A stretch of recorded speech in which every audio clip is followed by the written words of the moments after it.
Welcome back, everyone, to Calhoun Falls. I believe this is episode 9 of our series. And today I want to do a couple things. The first is to put some industry in this area and also maybe make this into a sort of, intercity cargo logistics hub here. With our cargo harbor is going to go up around here. I said that I wanted to put a train connection here. I can't quite remember which side of the building that comes out from. So I'm going to try and just place it down and then upgrade it with that connection. And then I'll see what I have to move after that to make everything fit in properly. So I'm going to go ahead and do that, and we'll cut back in once that's done. Okay, I just wanted to cut back in really quickly here to give a quick update. I've put down this cargo train terminal here near our little, micro downtown area, our little medium density area here, where our tram line goes. And that is because it's very helpful for the cargo routes to be able to transport cargo around the city to where it's needed without the use for a ton of trucks. So if we pull up our zoning grid here, we can see that this area, we get a lot of, businesses here and a little bit of offices, but they don't need too much import-export deliveries. But the businesses need a reasonable amount of those. So we have some of that here, and I wanted to put this little cargo terminal here so that we could import or export from this cargo harbor and our industrial area to both kind of our downtown area up here and our main starting area over here, where we have a lot of our low density businesses, and that would require a lot of trucks to be coming in and out of that. So that's good, and hopefully that will make our system a little bit easier.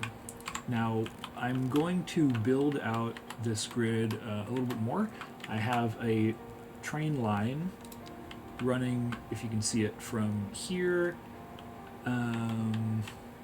about here, all the way over into this train terminal, and then all the way over just along this highway to our cargo harbor. I had to do some finicky stuff over here with the train tracks by our cargo harbor, because I can't do that sharp of a turn to go 180 degrees up like that. I tried and it didn't fit. So instead what we have to do is we have to pull those trains in here, and then they have to back in and then go up and around. Hopefully this little space is enough space for them to do that.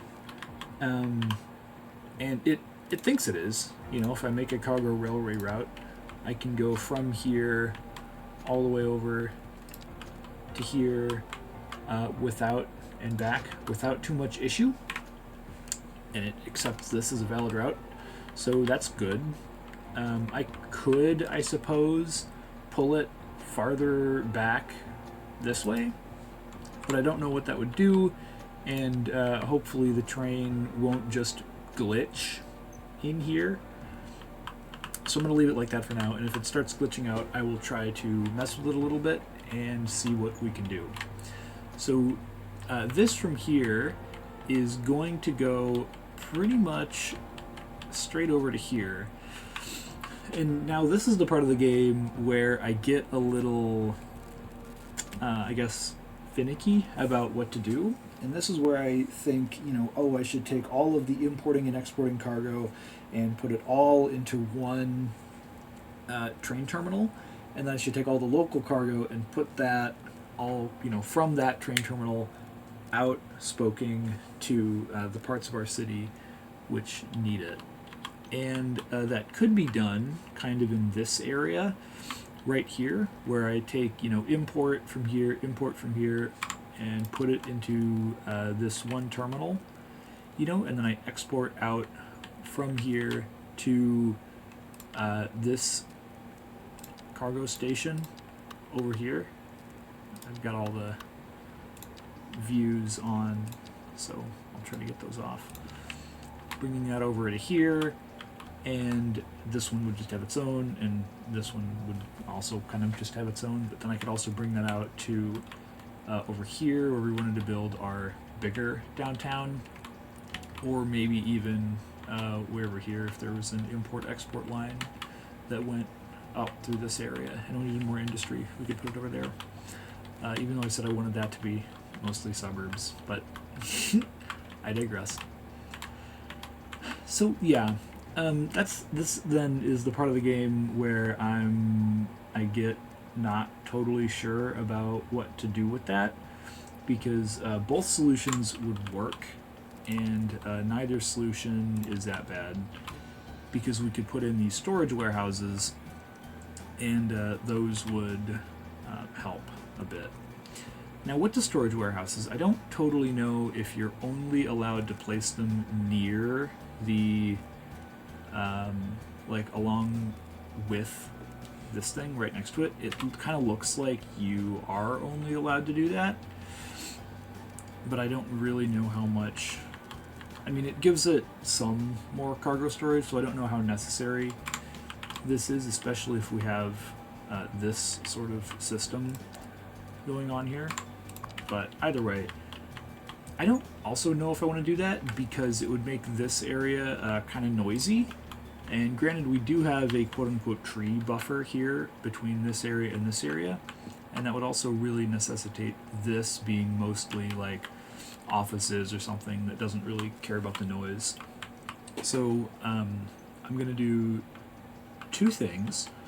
One is to potentially change up this thing and try and work that out.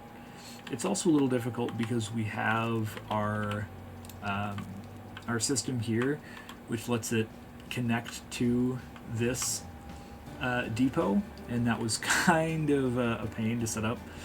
So I don't really want to change it too much. And we have already given this the 2 tracks upgrade. So what I could do is I could just de-upgrade that just back to going for 1 track, and we could have that be good. I do like to do the other thing. So anyway, I tell you what, I am going to think about that for a bit, and I'll come back in once I've figured out what I want to do, and in the meantime we'll keep building out this system. We will have to build out some more blocks here, but we'll cut back in when that's done. So I'm just jumping back in here, and we'll come back. We've got our first shipment of vehicles coming into our city. They're coming from Melcombe on this small cargo ship. So I also I decided to do the train system a certain way, so we'll get to that a little later. But first, I have decided to also hook up the water routes. So I have this cargo ship coming from Melcombe with a bunch of vehicles on it, and I have this other ship coming from Roslyn Heights, which currently isn't giving us anything. So this ship is going to stop at our cargo harbor, which is elevated kind of a lot, and it is going to unload a lot of cargo into it, all the vehicles, and then it's going to go back to Melcombe. So currently we're not storing a ton of stuff in here, really mainly just chemicals and some other whatnot. We also have a different cargo ship from Roslyn Heights, and that one is coming in with coal as well as vehicles. So this one is a large cargo ship, and I think I'm just going to turn it to a regular cargo ship for now for no particular reason. But either way, coming back to our cargo harbor, hopefully we'll get the train coming in here, which is actually about to leave. So we got a little lucky, and it's going to glitch a lot, so that's not great, and we'll have to fix that. So I am going to go ahead and fix that. We know that we need more track here, and I think that's okay. I think we'll be able to pull it out this way behind the geothermal plant. So I'm going to do that, and we'll fix that and be right back. So we're back in, and as you can see, I have gone ahead and fixed this thing. I had to pull the land out a little bit more, but I got enough tracks there so that the train can turn around properly. And our cargo harbor is importing and exporting a fair amount of stuff to Melcombe. We're sending off a lot of coal, apparently, and we're also shipping out a lot of our electronics to there. And it looks like we're doing the same thing to Roslyn Heights. It looks like we are full on that. We're using 100% at line. So I'm going to turn that back to the large cargo ship, and hopefully that'll go ahead and fix that. I also built this little mining area out to the side here. So we have this full-scale grinding, which is coal, and so it's making coal. And then we also have this stone mining area, and it's actually really cool because we've got a big like bagger 812 or whatever the thing's called looking excavator over here, this big bucket wheel excavator. So that's pretty cool, although I would expect the bucket wheel excavator to be pointing at this mountain of of stone area here, but hey, you know, it's a video game, you can't have it all. Now I do think that with these stone mining areas, I don't think the deposit has a definite number of resources in it. I know that's not quite true for this coal area, and if we go over here to these petroleum areas, we are seeming to run out of some natural resources. So it's kind of interesting to see that happening. Anyway, that's just how the game works. We've also got a lot more development going on here in these mining areas. We've got some more ore mine shafts, it looks like. This one's definitely a mine shaft. I guess I don't know if those other two are mine shafts or if they're just like access tubes or anything. We've also got an ore elevator here and some more of those over here. So I think that those look pretty cool. They have an advertise here sticker on them, so presumably that should say colossal ore, but who knows.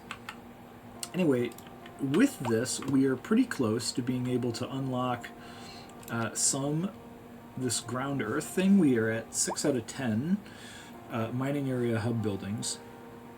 And if we go ahead and look at our natural resources here, we do have just a little bit more resource under this area, but what I might do is I might just pull out a street going along here, and possibly pull this colossal ore area down, but I don't really think I'm going to do that because it doesn't have very much space.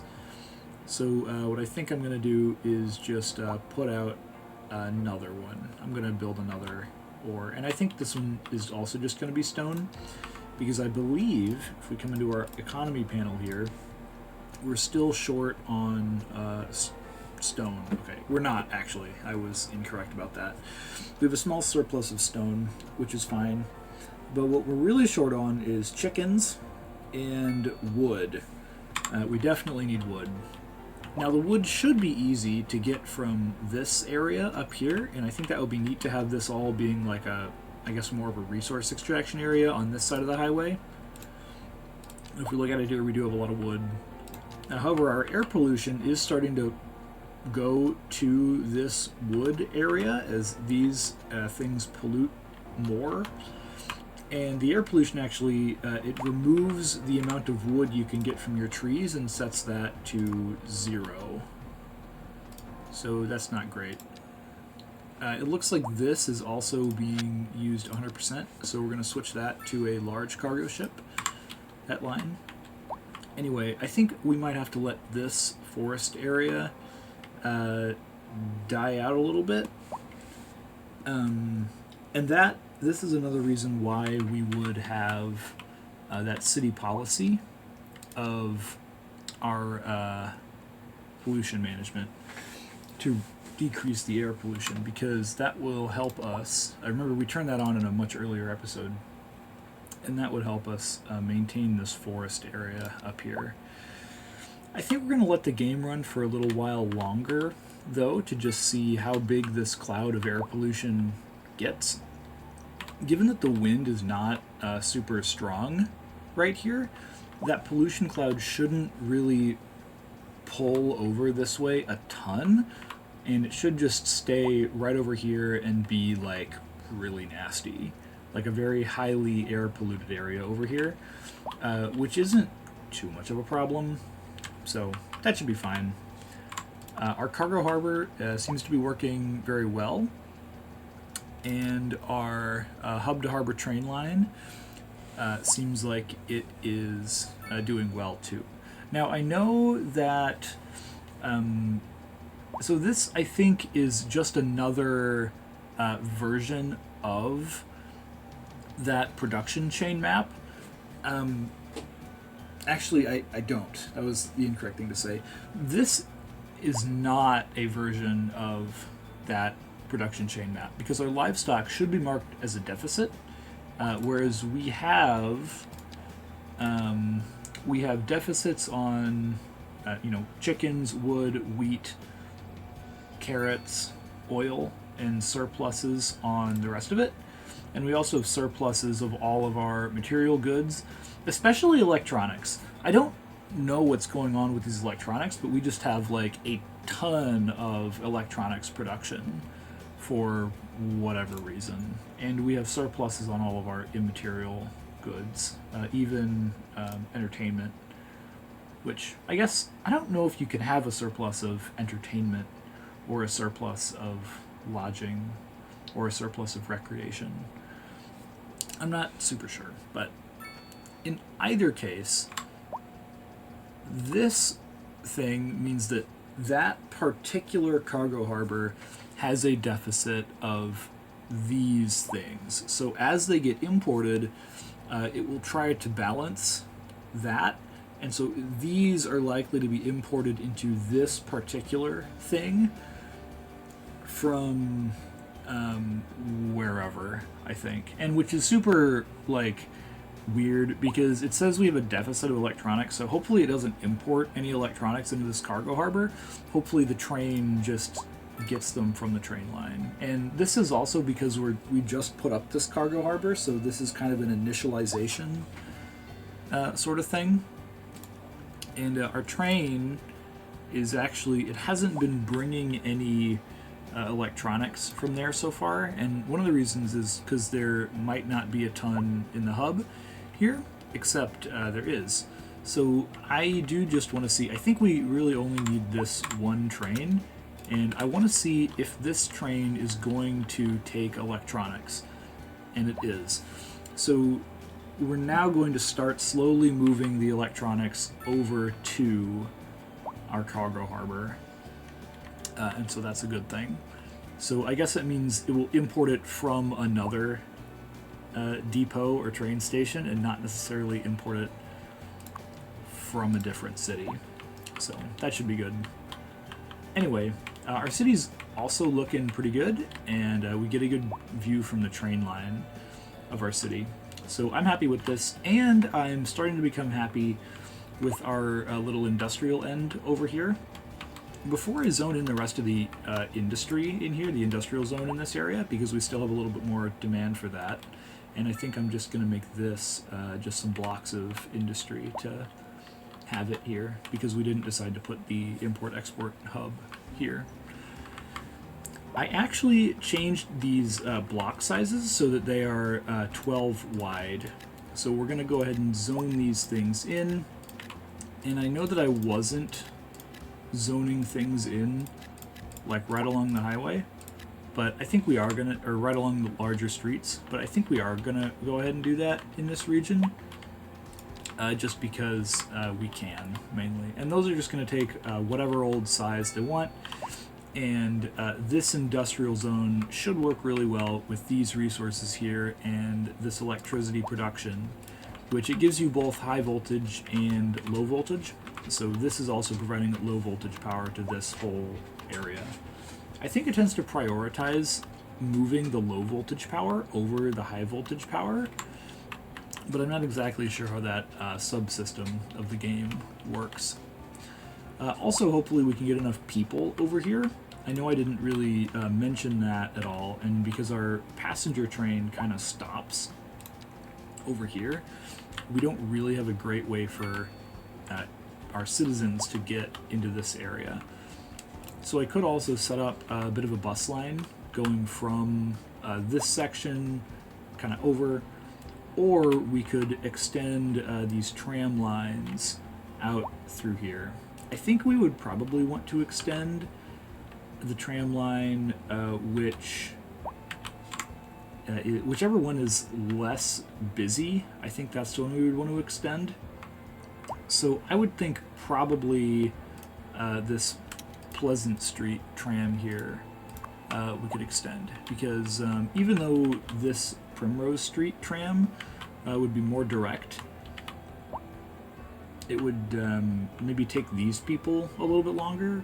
The problem with it is that I don't know initially where the people who would work in this district, which I'll give it a district, I don't know where the people who would work in this district would live. So I'm not totally sure what to do about the transit totally until that happens. So let's just continue to zone that in. And I think maybe some bus routes would be most appropriate, though I think a tram route would work well, because this area I think I want to be more I'm not totally sure what I want to do with this area right here on this side of the highway, on whether I want that to be more medium density or more low density.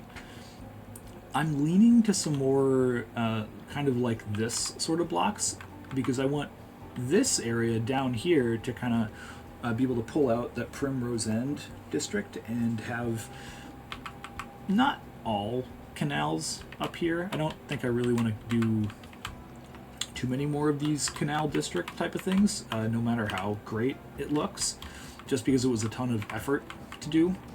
And up here we would have a lot less room for that, although maybe we would. But in either case, let's leave that for another day, and let's just currently set up a bus line tool that will go from this big hub bus station, which we still have another platform. Actually, we don't. I lied. We are out of platforms, actually. So I might just hook this onto a different platform of this bus station, and then I think I will just pull that up to here to give a little bit of bus routes going through here, especially because these haven't leveled up too much yet, and they won't have that many employees going in here. So I'm going to do that. And after that, after I set up that bus route, we'll cut back in, and then we'll start working on the Thornton Peak District. So I'll see you then. Okay, so I went ahead and I set up that bus route. It's dark blue, so it'll come around Linda Junction, go up here, go down here. It only has 3 stops here, because it doesn't really need to go through this, so it doesn't need to be two-way. It only really needs to be one-way. So I figured 3 stops would be fine to cover most of this area. These 2 would be mostly for people coming in. This one would be mostly for people coming out. And after that, it goes onto the highway, and then it just comes back in on this purple platform here in our Intermodal Transit Center. Now, I did realize one thing is that we were getting a lot of foot traffic in this transit center. So I increased the amount of buses on all of these intercity bus routes here by 2 buses each. So that was 40%. So they used to have 3 each, and now they have 5 each. And that's because there was a lot of foot traffic getting backed up on that. So hopefully that won't make our buses get backed up here at this intersection. But I think I'm gonna try my best to mitigate that. So maybe that'll necessitate turning it back down to 4, but you know, when you have tons of people like here that all just come out at once and go to whatever platform, then I mean, you do just need a lot of buses to meet that bus demand. So anyway, But yeah, these buses are pretty full. And I actually saw some, I clicked on some of the people, and a few of them were like commuters coming into the city, coming into and out of the city. So they would come in. I didn't know that this game had commuters. So they would come into the city to work, and then they'd go take the bus back to whatever city they were a citizen of to live. So I didn't know that people would commute to work from other cities in this game. But I think that person did have a pretty high like employee level. They were a manager, it said. So I don't know how high of a level that is, but I think that's probably a level higher than specialist, even. So, and it said they were from a wealthy family. So either way, that was kind of interesting to see. But on that point, now that I've zoned in all this industry, we have a lot of jobs available. We have 2,000 jobs available, and our unemployment rate is like 0%. So, yeah, we've got, in this, it looks like we have 4,000 more jobs than current people employed. So with that, we're going to shift away from doing that other work that we were doing on this area over here, and we're going to shift into working on our Thornton Peak district. So I thought about it a little bit more, and I think that there are largely two things that I would like to do. The first thing is to change up the blocks that come into Manor Street here, and because we have not all of them, just a couple, right? So at this corner and at this corner, I think I want to change up the blocks. And what I'd like to do is I'd like to just make it without this thing in the middle here, potentially, and to just have a lot of that like mixed use buildings along this road. Now I could have those 6 long mixed use buildings along this road, like this, but they don't totally fill up all the way. And I do actually, I remember really liking how these buildings fill up the entire like corner and look really cool. So I might actually change my street layout so that we can have a lot more of those buildings along this way, and then we could compress those blocks on this side. Hopefully that wouldn't ruin the traffic very much, but either way we need to keep it constrained to this area since we've already built out these blocks and have the tram stops here where they are. So I'm going to work on that for a little bit and see how I like it, and then we'll cut back in when that's done. So hopefully we've got a good start here, and I think that this will illustrate pretty nicely what I'm going for. We've got a series of smaller blocks going around the edges, and this, remarkably, I didn't do the math for this, but it fit very nicely where we could have this 3 wide bigger road in the middle going through, and I especially like having this little, I guess, roundabouty thing in the middle here to help connect this road up to this coastal road that then goes into our Loop E district. So I think that works pretty well. This still makes me want, I know I said that I didn't want to add a tram line going, from here down along this, because this tram services that area pretty well. And I've been thinking a little that I kind of want to move this tram line down to go along this street, because in my opinion, this street doesn't really, the only part of this street that needs those tram stops is here, right? So something that I think, here and being near the transit center, the transit terminal right here. And so something that I think might be a little better for that is to instead have the trams come along, this, either this coastal road or maybe Copperfield Street here, which is a different kind of coastal road, but I don't really like that. I think that they should probably, if I were to put trams on this road, I would make them go along Bayberry Street, and then I'd have to get rid of this roundabout here, which is fine, I don't like roundabouts anyway. and then go along Deerfield Street to get up a little bit, and then turn back onto Pleasant Street. Now, we could have that done and keep our current bus systems, most of which are kind of all over the place, but the part that we need more public transit in, or that we don't have enough, would be in this little canal district here of Primrose End, and having a tram maybe go along that. This Deerfield Street here, this up and down one, would potentially help alleviate some more of that traffic that comes out there. If that tram was at least sufficiently rapid. And that could also help bring people to our high school from over here without taking this big bus line, which is this yellow one here. So this yellow bus line, which is the PE BRF BC, is that one that goes all the way from our industrial area all the way to our transit terminal. So having that route actually be serviced by a tram route, which goes along the coastal highway and links up more directly with our industrial tram route, this orange one, I think would potentially be a little bit more efficient for our city. And then we could even have that tram route going out to this other industrial district here that we made at the start of the episode. So I'll tell you what, that would also free up some of that road, because that road actually has a fair amount of car traffic on it that's trying to get on the highway at this funny diagonal highway junction there.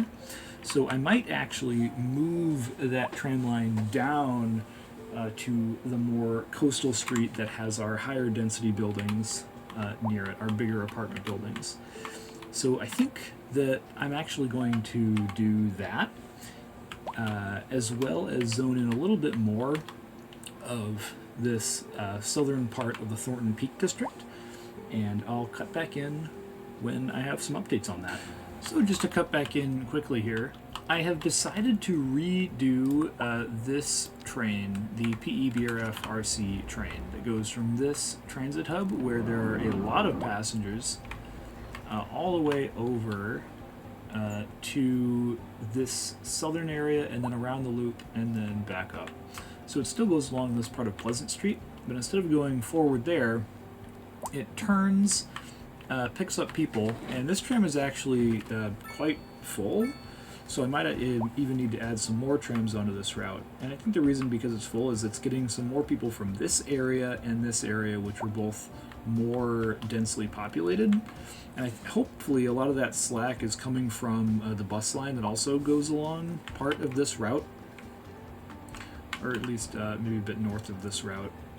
And so it goes where we've put all of these mixed-use buildings, instead of where we were just having those little row houses and lower density apartment buildings.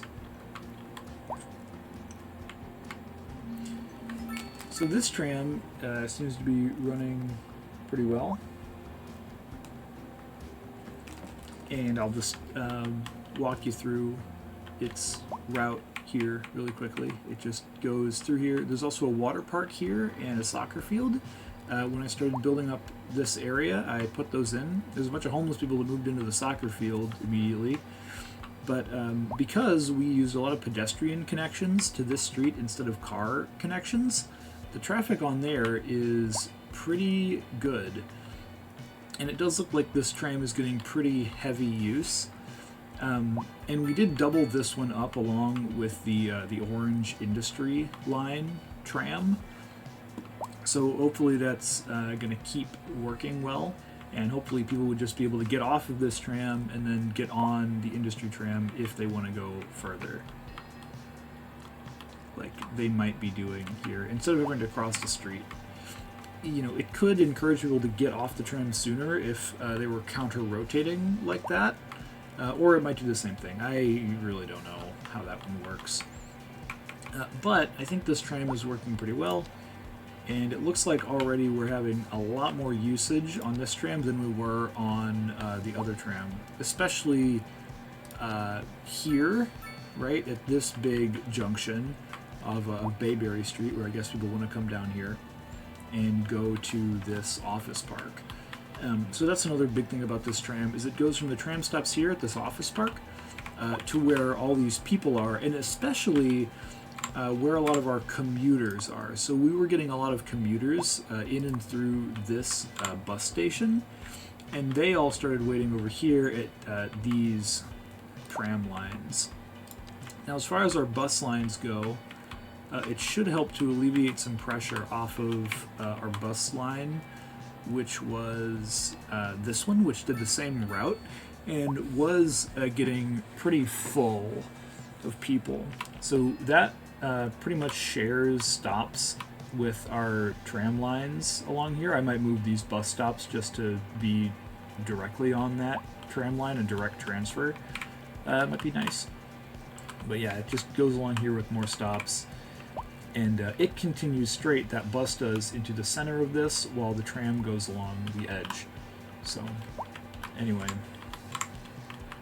This is also kind of interesting. It looks like we have a backup of ambulances here for some reason. Sometimes, honestly, this just happens because one of them gets stuck and, like, this car doesn't want to move. Like, this car is trying to turn, and then this is doing some funny thing. So perhaps this could be solved with a roundabout here, except we can't fit it there because the hospital is in the way. So really what you have to hope for is this car to just cease existing, or for all this traffic on Willow Street to have to find a different route, which is hard for them to do because it looks like they're all going to the highway. So that means a couple things. It means we might need more public transit from here in this center, kind of to this industrial area where the highway goes to. Or we might need to change this Willow Street section into a double public transit lane, and that will just kind of forbid the cars from using it as a through street. And so honestly, I might just do that here, just to keep all that traffic moving and to make sure that our first responders get priority on that one. Now, this will still allow traffic to be able to turn off of this road, but we shouldn't get as much of a backup here. And so all of our ambulances are now being dispatched from the hospital because we've just forbade cars from being on Willow Street, which is not tragic, but I think we might actually remove the public transit lane from this part, although that doesn't make a ton of sense. So let's keep it back there. Either way, that was kind of weird, but sometimes it gets stuck like that, and I wanted the traffic to be using Bayberry Street in this roundabout to go Meadow Street and then get on the highway, but it looked like they were using Willow Street as a shortcut. So we didn't want that, and so we fixed that, which is good. It's also looking like a blizzard in our city, but that's good that we fixed the tram line. So let's...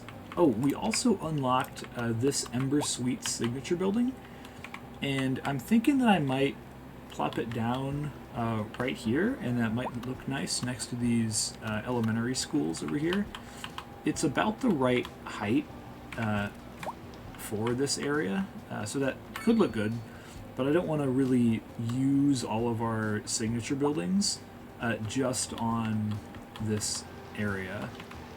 So I might plop that one down there just because it'll look cool, and this is kind of a touristy area, and it gives us some more well-being.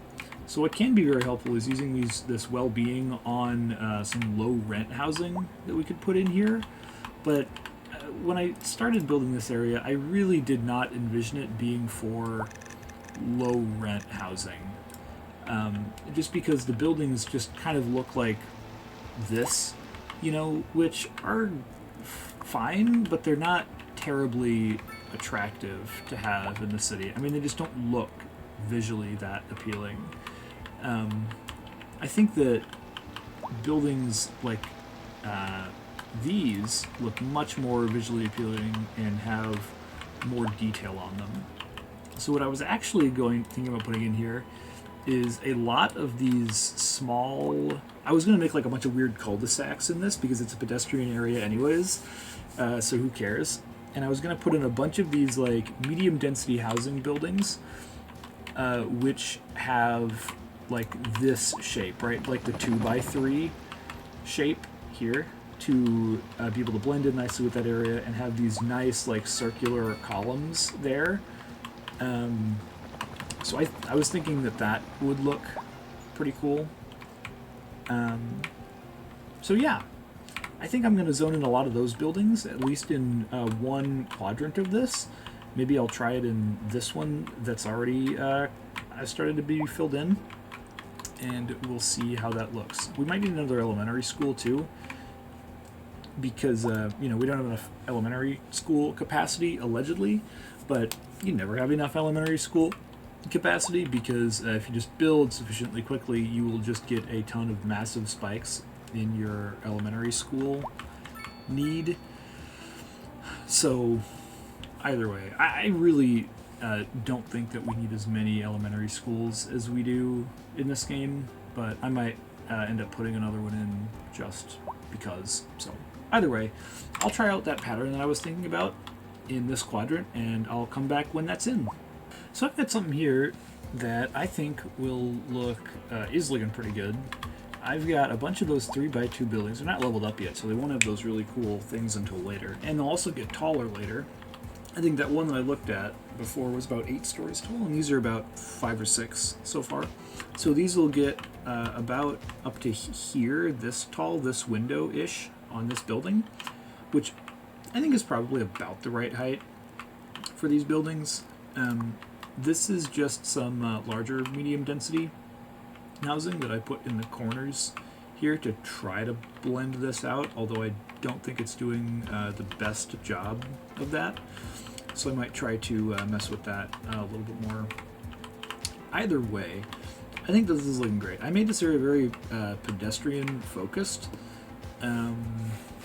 because they have a lot of public transit here with trams kind of bracketing 2 or 3 sides, and some reasonable bus connections on the rest. So this has a very public transit encircled area, so I figured I could get away with doing a lot of pedestrian streets here. And I think it worked out really well, especially with this large trees and bushes cul-de-sac in here, which actually nothing is zoned onto. It just cuts out this square in the middle for some greenery and some white space. And I think that white space in here without buildings really does tie the whole this whole quadrant together. So I might try to copy this a little bit over on these sides, but I could also let it ride for a little bit and see how it goes. One of the reasons that the traffic is getting kind of backed up in here is because a lot of people are moving in, and they're moving into this multi-level parking building. So I have this parking building here, which is full, and I will probably have to build some more of these multi-level parking buildings around, just to give the people a place to park in here, because there's no street parking and it's very pedestrian focused. So ideally they shouldn't really need a ton of cars, but I know as they get wealthier they tend to just buy a bunch of cars. Either way, this is also a building that looks pretty cool. That's a 2x3, so I think that will also level up into a form that I like. Our elementary school is really busy, so we'll have to put in more elementary schools too, and whatnot. So yeah, tell you what, I think that making this district here is gonna pretty much wrap it up for this episode, because the next thing to do is to copy this twice-ish, into this district and this district with a little bit of modification. So I might go ahead and do that, and then maybe cut back in the episode, or we could just end the episode here, which I think I'll do, and we might just come back in next episode with that task completed. So that'll be it for the episode, and thank you very much for watching Calhoun Falls number 9. Remember to tune back in for episode 10, where I think we'll probably build a lot of parking garages, honestly, to get all of these cars off of the streets, because there's just way too many cars clogging up this area, and I'd like to build a few parking garages to do that. Another thing I'd like to do is to use our welfare office here to the fullest and zone in a bunch of low rent housing in this area around it.